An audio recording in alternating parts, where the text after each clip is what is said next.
Congolais de père et de mère, ba ndeko na biso oyo wapi bazalaka na souci ya koluka koyeba maye mazali koleka en République démocratique du Congo.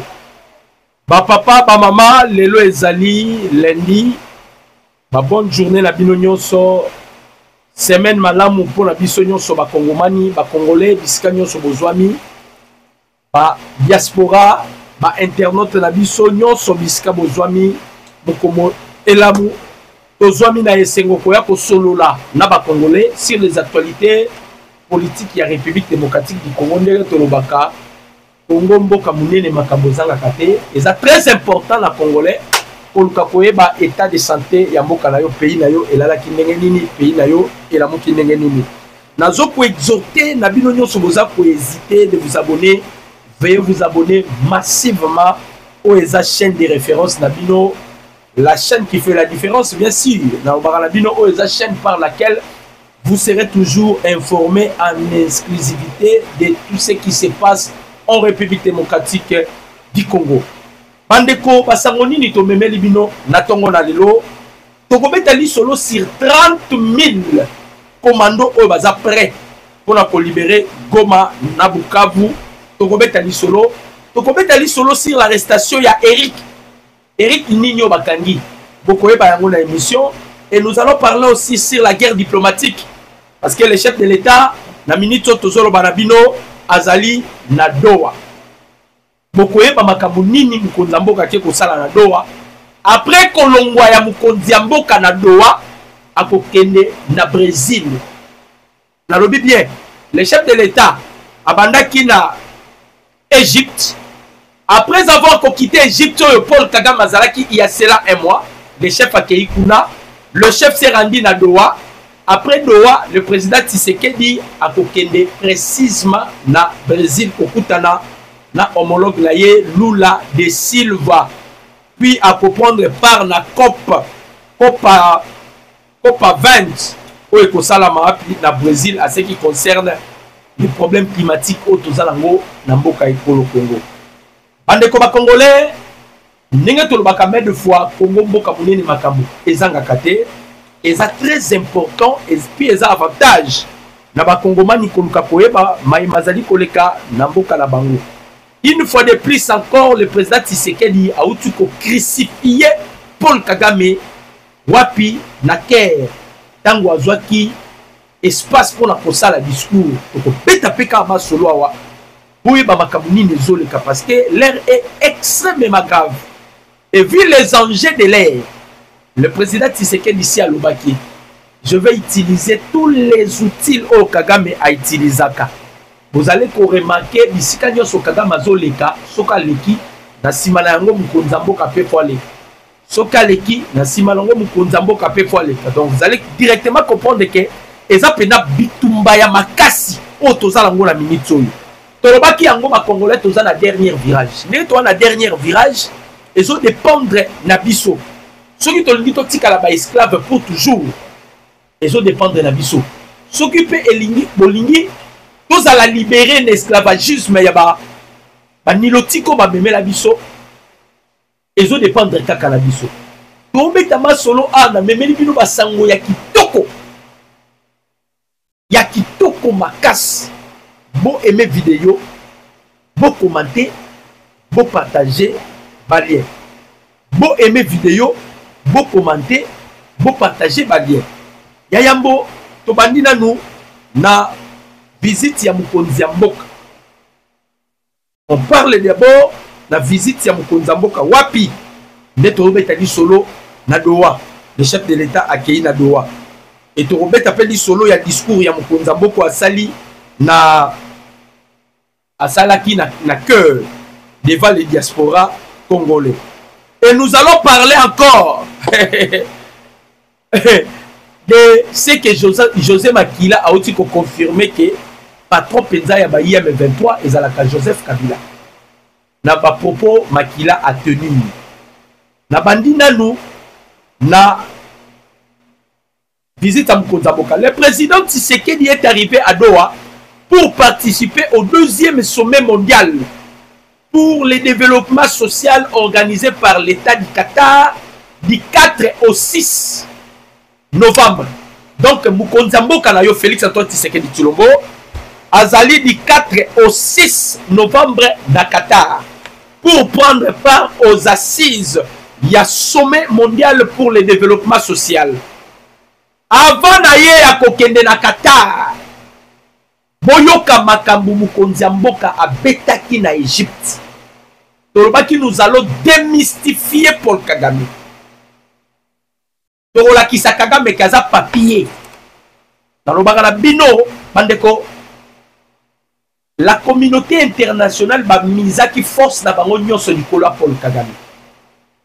La communauté internationale ba misa qui makasi na bango likolo Paul Kagame. Denga président Tshisekedi azo simba déjà Kagame boye. Azo démystifier même la communauté internationale. Lorsque le président Tshisekedi avait promis au peuple congolais que je déboulonnerai le système Kabila, le chef de l'État ne parlait pas seulement sur le système Kabila. Le président Tshisekedi parlait aussi sur le système néocolonialisme qui devait déboulonner.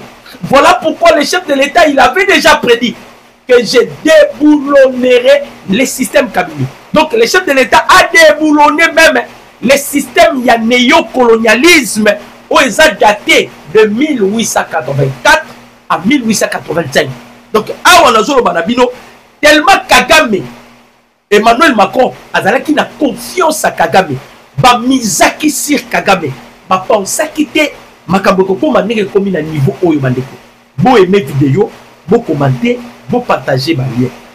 Bo aimer ba j'aime na bino sala biso pe bien. Bo loka discours wa Mukonzamboka na cœur.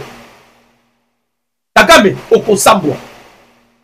En déplacement en Égypte, le président de la République démocratique du Congo, Félix Antoine Tshisekedi Tshilombo, a vivement dénoncé l'agression rwandaise, les agissements de son homologue rwandais Paul Kagame, l'accusant de nourrir des ambitions belliqueuses et hégémoniques.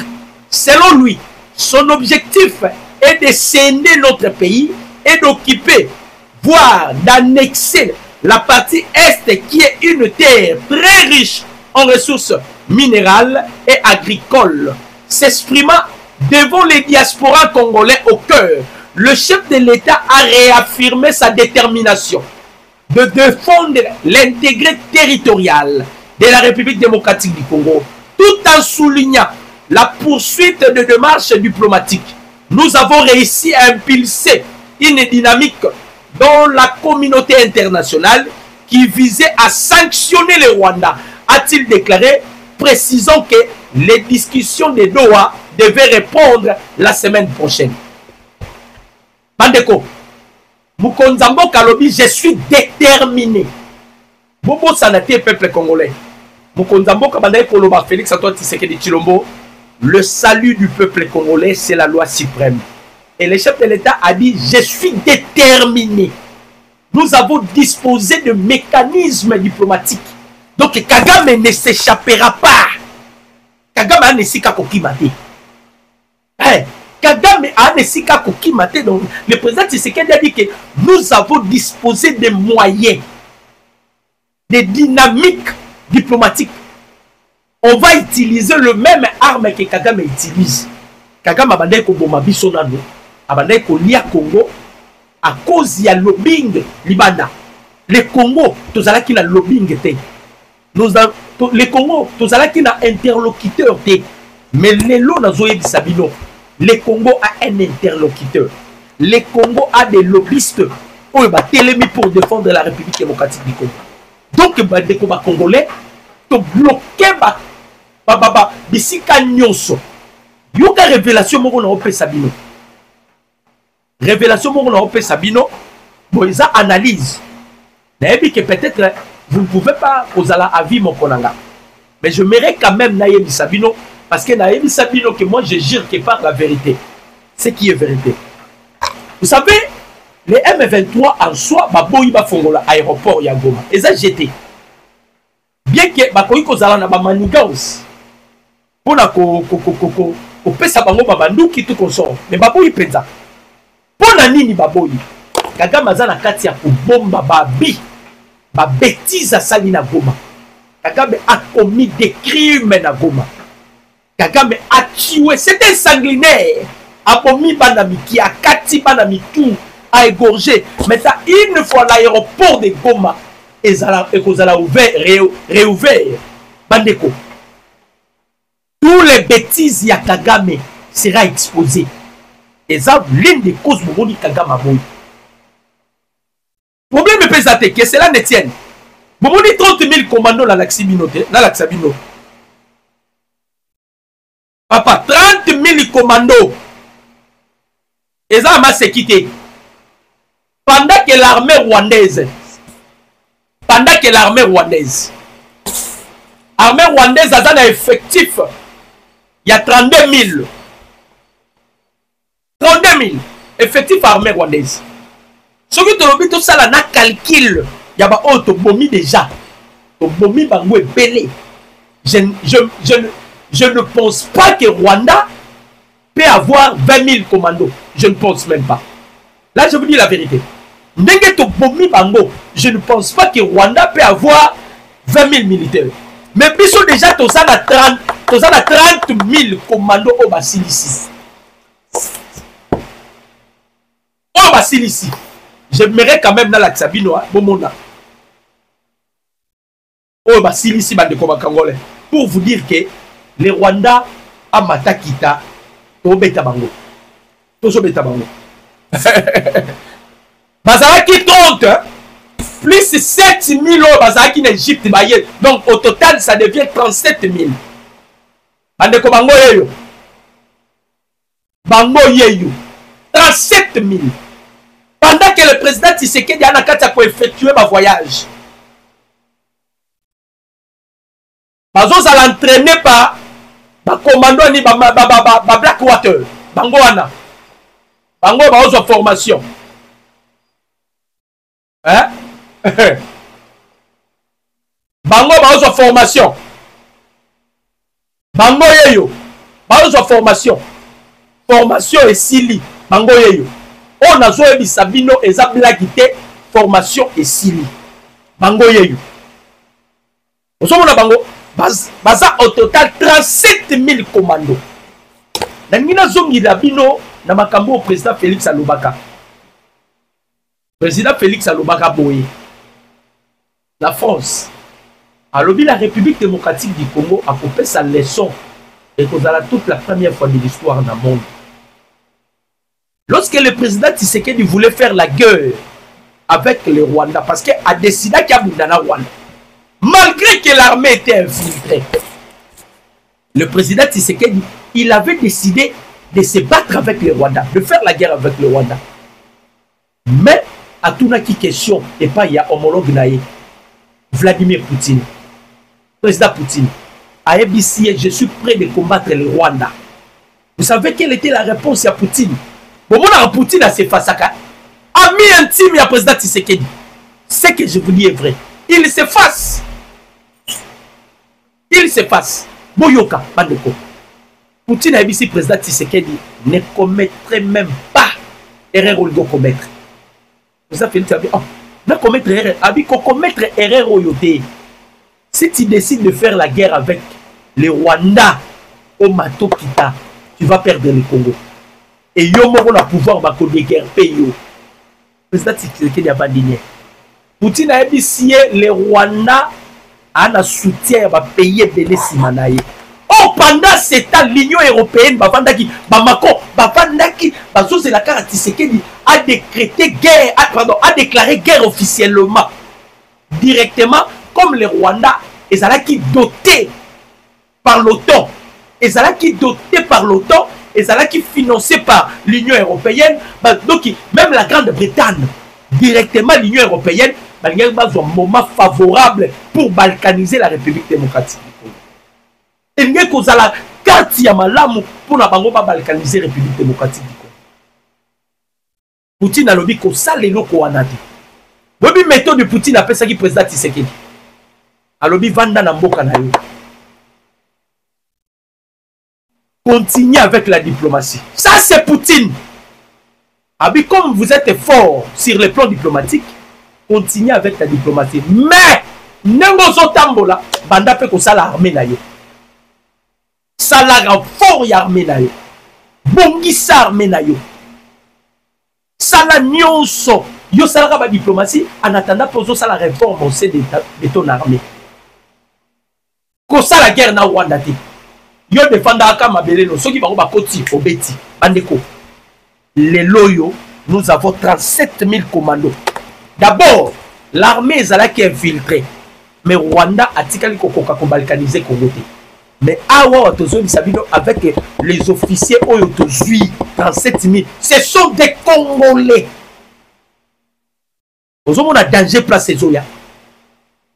Balobi, Bango Balobi, nous sommes destinés à libérer Goma et Bukavu. 37 000. Donc, effectivement, ça déjà la Goma et Bukavu. Je ne pense pas qu'il y ait commis 20 000. Pensez-vous que Bananga va au télé? Ndaishimi abengaka ba américain, abengaki Union européenne, abengaki communauté internationale.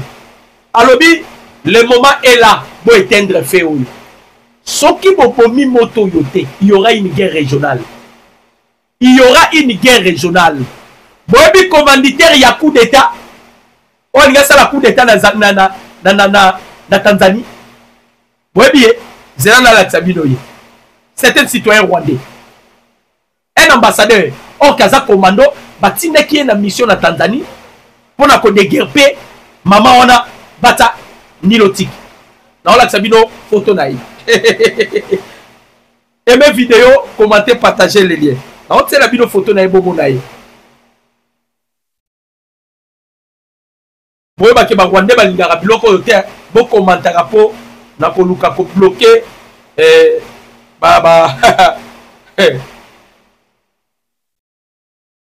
tozosonga nanu taka nalakisa bino photo ya moto wana bomona ye mpenza bino moko boyeme video bokomante bopartage balien boyeme video bokomante bopartage balien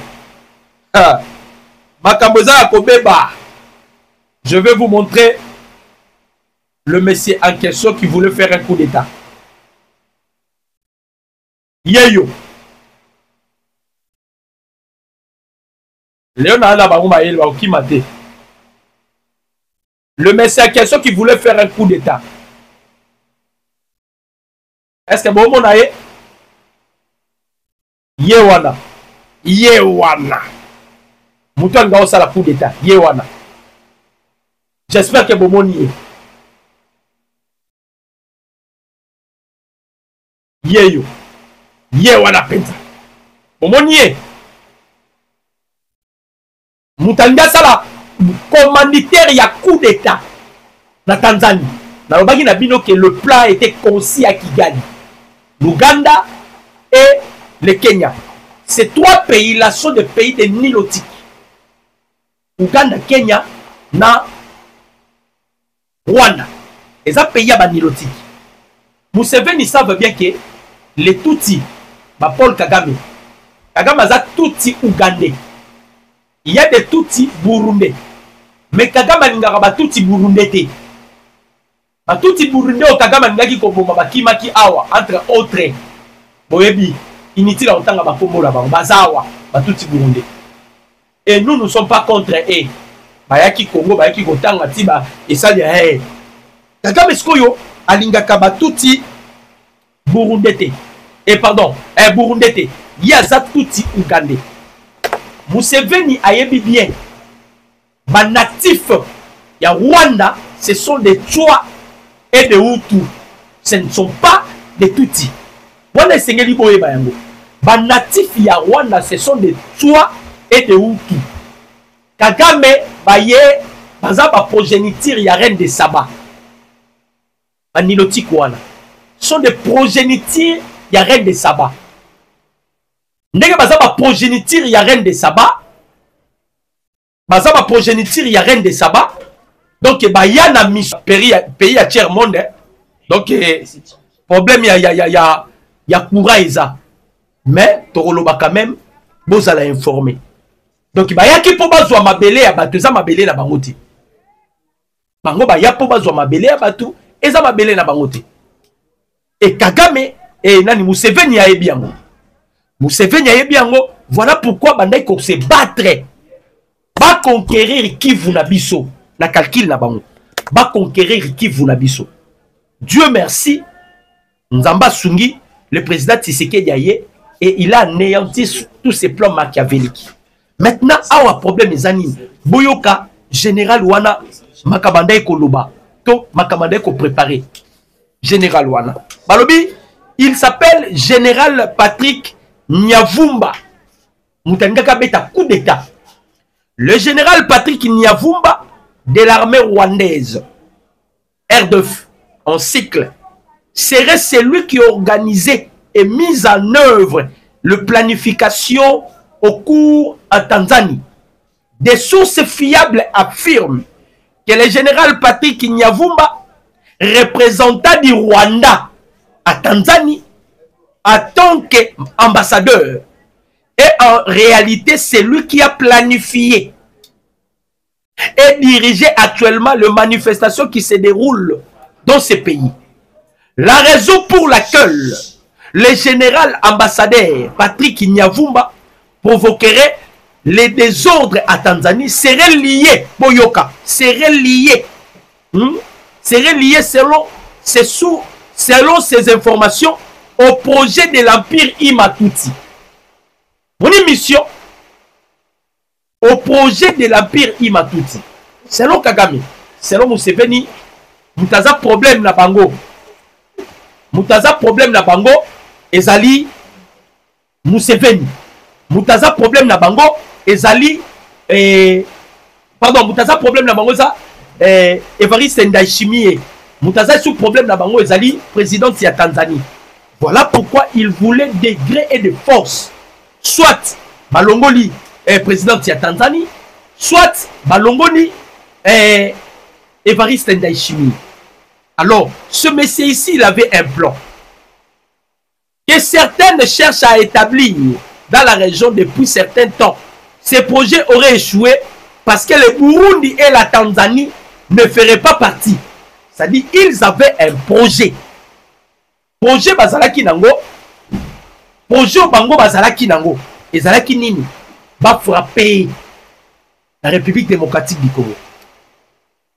Leur projet, c'était de frapper la République démocratique du Congo. Maintenant, ils avaient orchestré ces projets en envoyant un espion général.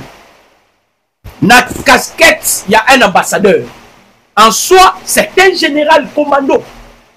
Il voulait maintenant effectuer la mission. Parce que Paul Kagame, il veut de tout près, pardon, il veut de gré et de force. Yakozwa, Yakozwa nini, ouvrir la Fizi.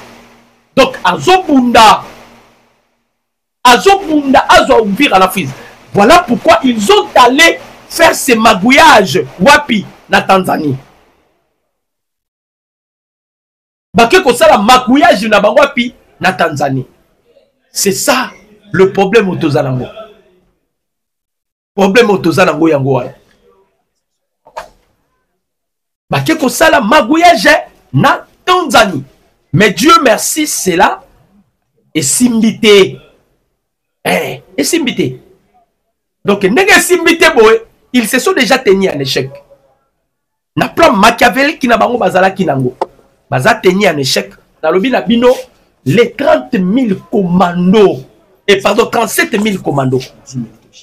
Mission précise. Mission précise au Bazalango, c'est la libération de la ville de Goma et la ville de Bukavu. Dans la Kisabino maintenant, Eric Oyobakangi. Un officier au Baouti Kokanga, il s'appelle Eric. Bakanga qui est, je m'irai quand même Natanga, mais Botalaye. Botalaye. Boli Bisabiso vraiment pour la coura pour Ekei. Baouti Kokanga Eric, Yeyo.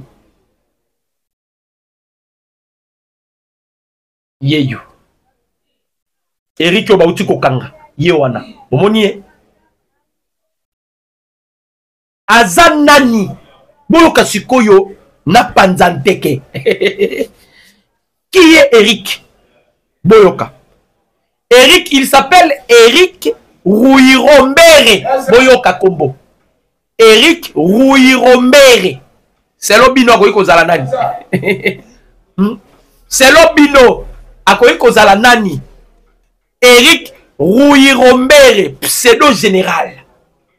Rouirombere, Yoka Kombo. Balobi, pseudo général, accusé de trahison, a été arrêté. Yoka, un ancien du CNDP du Rwanda, de Laurent Kunda-Batouare, où il dirigeait les renseignements militaires, puis brassés dans l'FRDC. Bakoti Sakaye na FRDC. Mutoto Chikokanga. Le Rwandais n'a cessé ses activités subversives contre la République démocratique du Congo en entraînant des contacts avec l'AFC, le M23 ainsi que les Raids de Tabar. Il a été appréhendé Bakanga qui est le 1er novembre. Tiboyoka qui Joseph Kabila Lobia Zoya Mutazala qui chef d'opération ya Kabila Yeyu Tiboyoka qui Kabila Lobia Zoya Mutazala qui préparé terrain Yeyu Babanda ko sala ba réunion noire avec les kabilistes, c'est-à-dire ba officier ya nzala nzala o na obédience à Joseph Kabila. Babanda bien ko préparer terrain bande ko ba congolais. Nzamba zana dabi sarabino Dieu est congolais. Bande ko préparer. On l'a identifié na kimia nyonso. Batieye maboko. Ah, Tolo Barabino, Yango Bomoni, Joseph Kabila a annulé directement son voyage. Kabila a annulé directement son retour. Date Zoé Banalisu, c'était Kabila Koyam Kolonini. Date Zoé Banate. Il a tout annulé.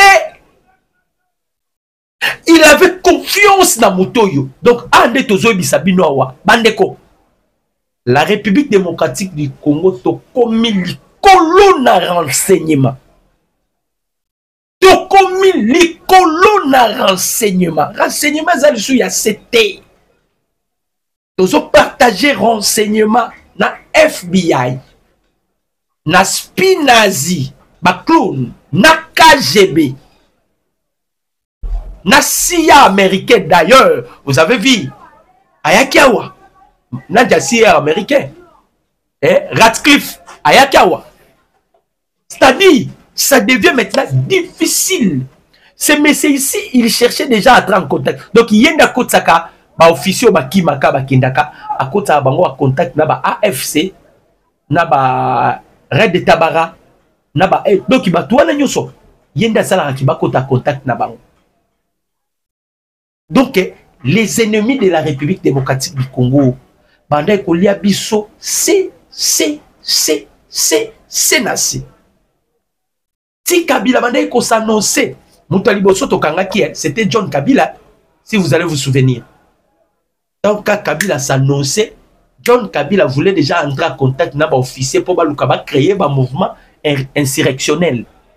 Plan na bango ezalaki bon, ba créer un mouvement moko insurrectionnel. Mais Nzambe a permis à yango komate. Nzamba bloqué. Oh, les sous qui parlent d'ailleurs. Il s'apprêtait déjà à créer Bamakambu, à préparer parce que Kabila déjà Atali déjà Playa Est, ça ne marchera pas. Il voulait maintenant Aya Awa. Soka Koti na capitale, va créer l'oko salama entre Sassou na Lisuba. C'était ça leur projet. So bateau banyei ba activer ngo, eza ba monsieur oyo, Eric oyo. Bateau banyei ba activer ngo.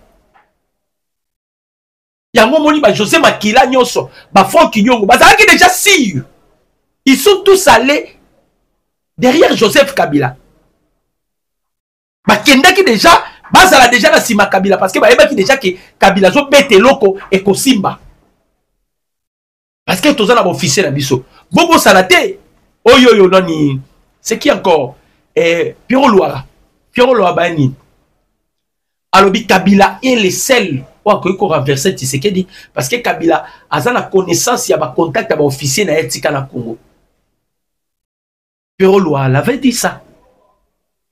Et ils oublient que époque kokanakate. Bango bazo kanisa. Bango bande kokanisa ke. Toza na époque. Ya 1996. Oh bayaka baboma Musée Laurent Désiré Kabila. Bandeko. À cette époque-là, les Congolais étaient naïfs. Maintenant, il n'en était pas ainsi. Aujourd'hui, les Congolais n'est plus naïfs. Les Congolais, c'est sous naïveté. À l'époque-là, les Congolais étaient naïfs. C'est ce qui a fait que Basakana ki na biso, Bakosa ki biso, Basala ki boy. Mais les lots Congolais ont naïveté. Hein? Congolais, les lots ont naïveté. Congolais ont landé la mboka na yé partout. Je félicite tous les diasporas. Boli Misanga, il a félicité la diaspora. J'espère que vous avez vu les images. Le 1er novembre, la diaspora va bimaki nanzela et bouleverser le calcul mususu. Il y a impérialiste mususu. Je félicite tous les diasporas. Papa Paul Mbouya, maman Mokobo Jeanne, maman Angélique, maman Nyosoana. Baba Benjamin Piana, ba Juju, Mabeka, Bangonio so babimaki na nzela. C'est-à-dire Congolais Penza, alors cette fois-ci, nous demandons que le Congo soit délivré. Ah, ils ont virage à Souka, tu m'as dit, ils savent bandeko. Ils ont virage à Souka. Virage à Souka, oh, bandeko ba Congolais, soki to sali blague. Ba diaspora botikali na Congo libé, na botikali na poto libela. Biso pe ato tikali esclave pour toujours. Ba kosili sa biso, ale ba komi kosili sa bana na biso. Yango bomoni ba Rwandais, bango bisikanya so bakendaka, balingaka ba bota na ba Congolais. Basalaka déjà na calcul wana. Imaginez-vous bandeko, batu ba okende kotangisa bana bango na école kema Masisi na Ruchuru ezalaka ya bango. Ke bana bozo tanga boye ba ke Masisi na Ruchuru ezalaka mboka na bino. Tango bokola, il faut récupérer mboka na bino. Bazotika nini? Hein? Bazotika nini na mito ba Congolais? Bazotika nini na mito ba Congolais? Donc vous avez que baba na ko préparer loko yo kala. Nzambe na bolingo na ye. Dieu est bon. C'est ici qui n'a pas détecter ye. Botale nengaza. Abeti déjà meli vitamine ba ye minene ba kota ki na brassage na mixage ne ba kota na brassage na mixage ba batama sko bango opération na bango bande ko zala nini et pas ba officier ba bundarate ba yebi plan de guerre té mais ils avaient seulement une mission ya ko tela ka ba Congolais ba poison monyango mission na bango ezara bongo à côté l'armée abandi côté là-bas Congolais penza d'origine babandi côté là-bas ba poison. C'est ce qui a fait que tu perdras ba officier na biso belé ba Congolais. Tu perdras ba Congolais belé pour ni mission ba to ba ne ko zanango. Ndenge ba côté babandi ko boma ne ba ne ko sala. Donc ba silisi ba officier na biso na ba poison. Basilisi officiel la mission na bavaka belé na ba géoyo. C'était ça leur mission. Mais ne baloba kaka 99 jours ils a rapport na moyibie mukolo moko ka pona mukolo eloko. Totie maboko. Totie maboko. Totie maboko. Ah bandeko ba Congolais. Ah omona baolela. Pourquoi baolela? Bazolela pambate parce que bayebi ke ba plan na bango nyonso batiaki na mesa. Ba mabe ba biloko nyonso ils avaient préparé. Ils ont tenu en échec. Tenu en échec. Le président Tshisekedi après avoir collé en Égypte. Vous savez ce que l'Égypte nous ont donné? Vous savez ce que l'Égypte va offrir biso? Congolais. D'abord, avant que ndeko moko tuninga boni ville morte ya bakabiliste bakongolais bakabiliste te na répondre yo nayebi to bando koyebisa bino ke falaki bateste ti bango baoloba ke les congolais ont soif ke Kabila zonga la pouvoir ndeko soulever eloko ya kitoko nzamba pambola ndeko na ngai kombo nde ok nini deje kei na otala ata kombo na awa bakabiliste bayebisaki biso ke les congolais bazo souhaiter Kabila azonga na pouvoir. Mais quand même, tant la bango a jauger si réellement les Congolais ont besoin de Kabila, ils ont un moment où c'est une ville morte. Ma Congolais, bolobaki ke papa n'a sengango wapiye. Il s'appelle Polo Lunga. Alors bonjour Dota. Depuis Luanda, boni ville morte il y a bakabiliste. Polo, ndekolanga. Bakabiliste batie biso makele lawa.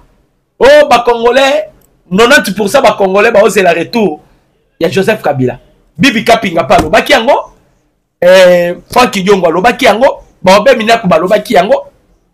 Ba te belé. Mais bosengi ville morte awa, bosengi ville morte. Congolais obi ko banga la rolata elamba pe perdre. Bosengi ville morte. Yo be minaku boko saki ke ba Congolais. Mlo kasi bato botondi sei na sali ba yaki pour ba zombongo. Ba ebike tous les activités, il y a M23, il y a PPRD, batara moi 5000, batara moi 10 000. Baké ba zumbo on a ba lié. Kondo eten tiseke ya bisa biso reste mémoire. Aloba. Bon lia mbongo, mais boté kamboka te. Moi j'encourage bande kona baké ba bon zombo bolia. Ba lié bobi mi sabona nzela babimi. Auto senga peuple congolais ville mort. Papa, on a sanctionné 13 partis politiques. Jacques Chabani, que Dieu vous bénisse. Nzamba Pambola, Jacques Chabani. Oh, Mobali. À suspendre 13 partis politiques. Boyebi Sangaï. Ata 3 personnes, il y a parti politique. Babimi Atamol Nanzela va revendiquer. Pourquoi Bakay ba parti politique là-bas? Quand on vous dit que le président le plus aimé, c'est le président Tshisekedi. Bonsoir, on va blaguer. 13 partis politiques. Ba ata ba membre Barobi Bate va revendiquer. Bazata la membre barobi maté ba répandre 13 partis politiques bandeko. Ce que je vous dis est vrai. Mais quand on vous dit que ba congolais baninga la bango binoté bo so ba blague. Si jou musu bo bengi sa ba congolais ba ke ba zumbongo après ko zombongo ba beti bino obemina. Ba beti pena chadari. Par là vous allez directement comprendre que ba congolais ba la kanda na bino. Bino reste en époque à Mouzé.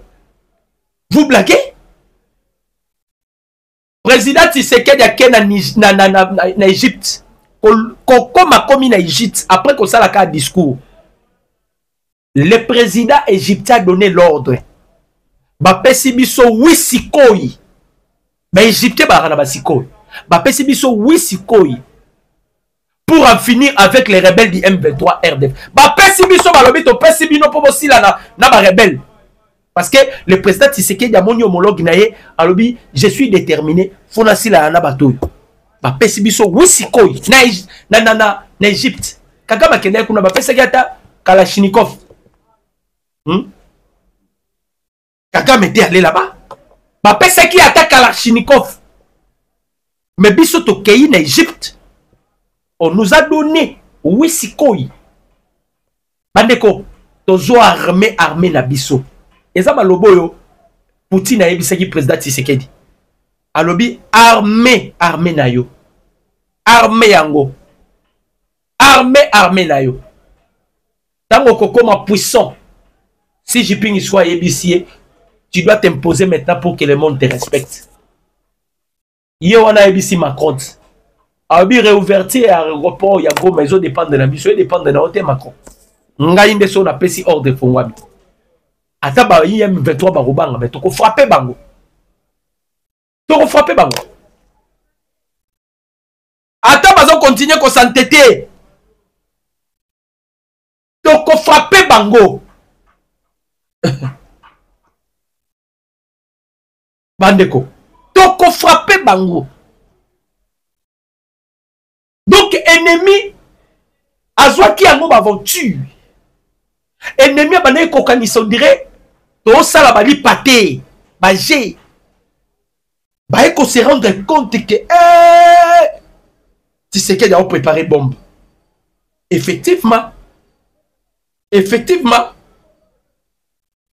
le président Tshisekedi ici à lobby, j'ai une mission, c'est de défendre l'intégrité territoriale de mon pays. C'est ça ma mission que Dieu m'a confiée. À lobby, on devant les diasporas. Il y a Égypte, n'a que. À lobby, j'ai une mission, c'est de protéger et de défendre l'intégrité territoriale de mon pays. Au moins, nous avons un président qui aime ce pays. Malgré que les Rwandais continuent de les critiquer, nous ne sommes pas là. Tout le monde critiquer, bon continuer à critiquer. Mais nous portons un soutien indéfectible et pas il y a commandant suprême, un soutien indéfectible et pas il y a nani. Il y a Bawazale Nona FRDC. Pour ma kambozo bandasikoyo. Nalobi nabino, les choses sérieuses commencent.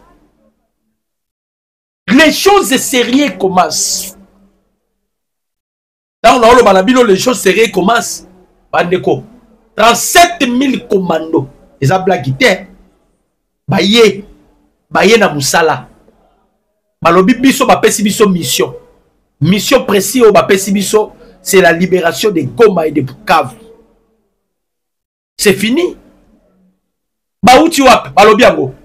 De la base de Kitona, de Kamina, de Kitona et de Kitona, de Kamina, de Kibomango. Nous avons plus de 30 000 commandos en formation. Vous avez base de Kitona, Yanini, balobi 30 000 commandos. Plus les 7 000 baoutina en Égypte. L'espoir Yasuka Barwande Bazalaki Nango Bandeko Congolais, c'était quoi? Espoir Yasuka ya Barwande Zalaki Nini. Kou ya Kenya. Kou pardon, Tanzanie. Kou ya Tanzanie, on est Zalaki plan machiavélique na bango. C'était toute une mission. Oh, Bataki na Messa. Kou ya Tanzanie. Ceux qui va réussir ça qui kou ya Tanzanie, bah! Peut-être que Ouvira Fizi et Indi. Bobi que Paul Kagame a renforcé qui non? A renforcé qui 3 mituka. Bakaza, Kamaz, 3 Kamaz, ya minene. O à côté ça qui. Objectif est là qui nini. Renforcer. Ceux qui va petit kaka président de la Tanzanie, on a coup. Et pas il y a Patrick Azala qui on a comme étant ambassadeur. Ok, c'est commando infiltré. Azala qui a une mission, il y a qu'à créer. Parce que Bango objectif, Empire Imatuti. Tu sais quel objectif, c'est restaurer la paix dans Grand Lac. C'est ça la guerre aux États-Unis. Le président Tshisekedi, il veut à tout prix restaurer la paix dans la région de Grand Lac. Voilà pourquoi Zoé Bissaba Mindele. Moutobo soutient Kagame, c'est lui. Les troubles dans la région de Grand Lac. Le coup la yenda za trouble la région à Grand Lac, yenda za mutu au photo longola na lombangu. Et za mutu au photo longola na lombangu. Parce que c'est lui qui est le trouble dans la région à Grand Lac. Donc Bitumbeza wana. Le président Tshisekedi ce n'est pas seulement pour écarter leur plan machiavélique sur l'empire Imatuti, mais c'est aussi pour instaurer la paix dans la région à Grand Lac. Alors, tellement il a été confié cette mission par les États-Unis d'Amérique, Donald Trump a lobby, le 13 novembre, Awa, Kagame, on est l'Europe, cette explication, nini, on est l'Europe, cette au Mata, au Kita, le 13 novembre. Bon, qui José Makila n'est pas Simbisi Kabila touche, non? Dans une intervention, interview, je m'excuse, ou intervention, dans une interview. Vous savez que Makila lobby, Makila lobby, c'est Joseph Kabila qui avait conseillé à AFC M23 de ne plus s'attaquer à la ville Moussous. Oh, Makila. Qui c'est Ramabé? Ce qui c'est Ramabé et qu'on miso liboma pour ça la dégâts pour tenir compte de dégâts aux salatés. À cause de Simba Simbarabino. Regarde comment tu as exposé Kabila. Kabila comme nani pour la repère sa bango conseil. Vous oubliez que Kabila Lobaki, les M23, c'est une aspiration congolaise. Les longs Diringuerero a confirmé, les M23, ce sont des Tutsis congolais, au bazar marginalisés. Tout nié Diringuerero. Na Congo, il y a des Tutsis congolais. Ou bien à Kigali, il y a des Congolais, il y a des Rwandais congolais. Des Congolais, des Bakongo Rwandais, de Kigali. Ça existe, ça. Ici, vous parlez qu'il y a des Tutsis congolais. Depuis quand? Non, ils avaient un plan. Leur plan, ils allaient kinini. Maman a dit que Tshisekedi sera facile, soit ça battre, il sera facile, soit ça y a Kosimbi ça touche. Maintenant, il faut se rendre compte des Congolais. Les époques ne sont pas la même. Hein? Ce qu'ils ont planifié, le papier, sur terre, ça devient maintenant différent. Qu'est-ce qu'ils avaient planifié? Bakou, Babylone, on a vraiment machiavélique, on va préparer qui? Il faut se rendre compte maintenant sur terrain qu'il y a des choses qui se font. Hein? Ok, ils sont incapables d'intervenir. Bon, officier, nous sommes Kabila. Tous autres, le 1er octobre et novembre. Il y a des coups de pion majeur ya Kabila.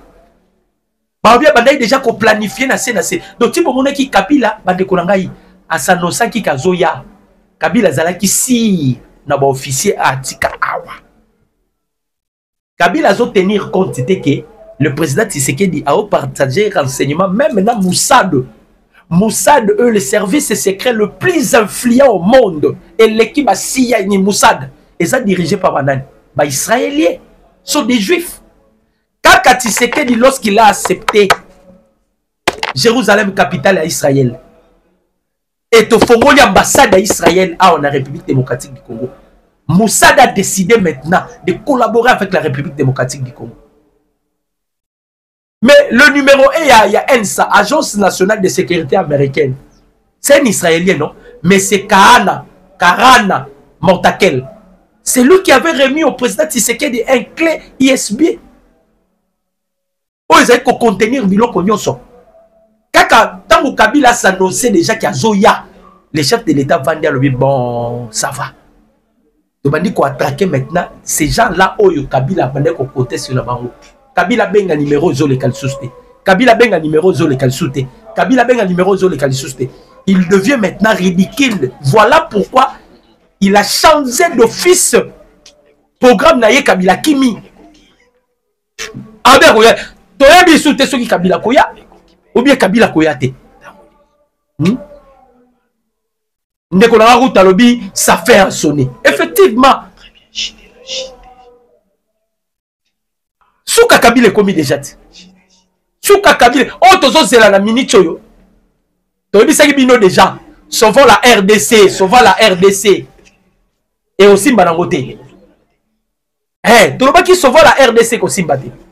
Ndenge tengami. Maintenant nous attendons quoi? Ce que tozo zela l'arrestation de Joseph Kabila. Et ça la pe musikate. Tozo zela maintenant l'arrestation de Joseph Kabila.